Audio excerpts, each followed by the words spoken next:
Mount Eden has an interesting history because it was really at the inspiration of Paul Masson why we exist on this kind of lonely mountaintop above Saratoga.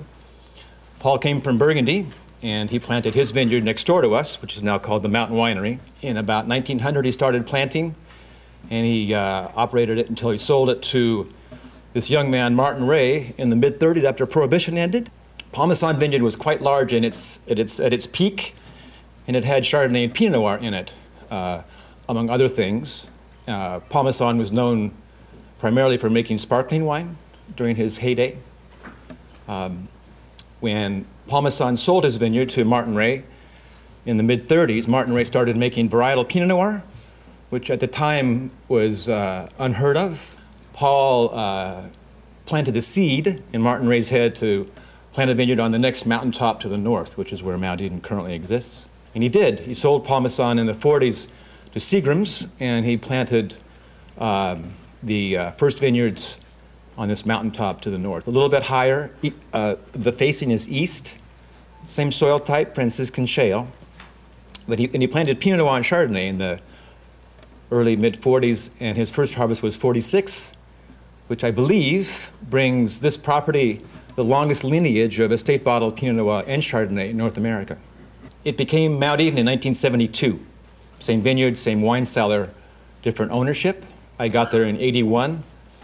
Been making it ever since. For me, Pinot Noir is a great grape because it's so delicious, number one. And number two, it shows the origins of where it's from so clearly. It's a grape that defies kind of gross commercialization. You can't really make really good Pinot Noir in large amounts.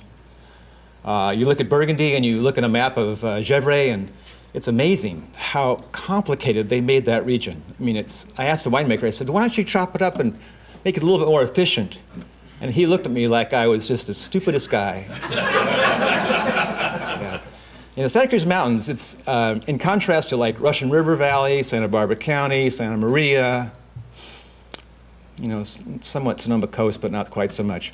Those areas, Napa Valley, you have vast expanses of vineyards, one after the other after the other.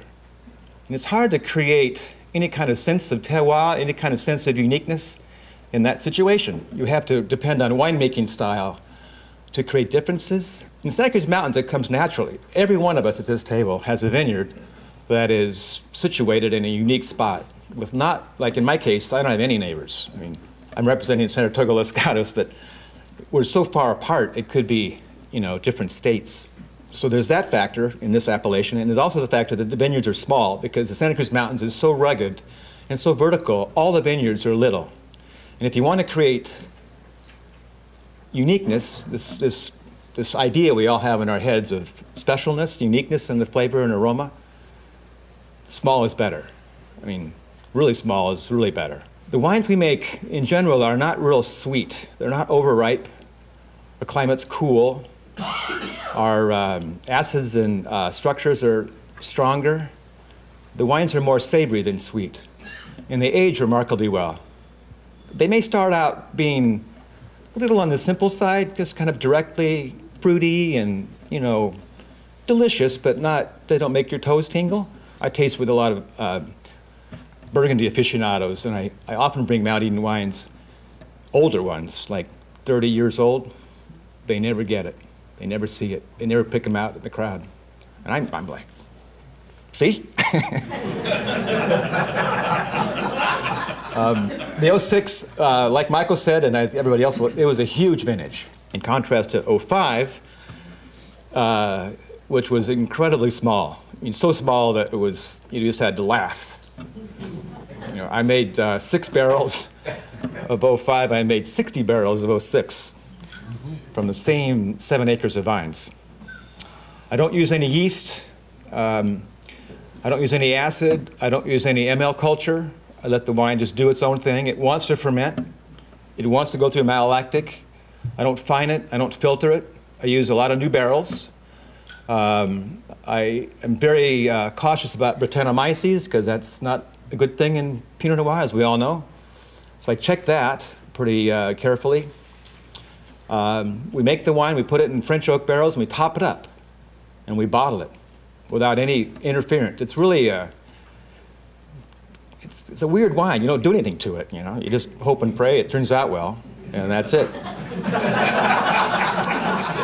The wines are fermented in like 3-ton fermenters. They're pressed off into another tank, settled for about anywhere from 1 to 2 or 3 days to get the dirt out, basically, all the the dirt from the vineyard.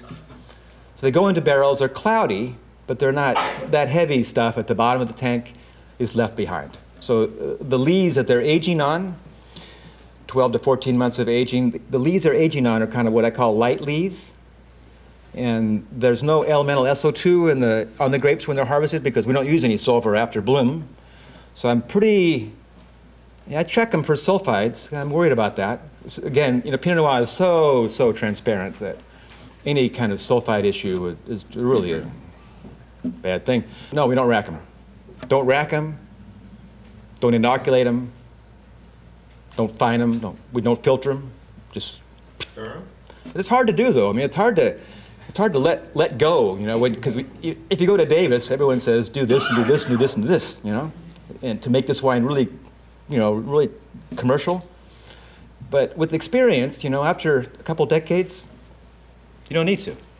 Just let the wine do itself. And this grape of all grapes wants to become wine.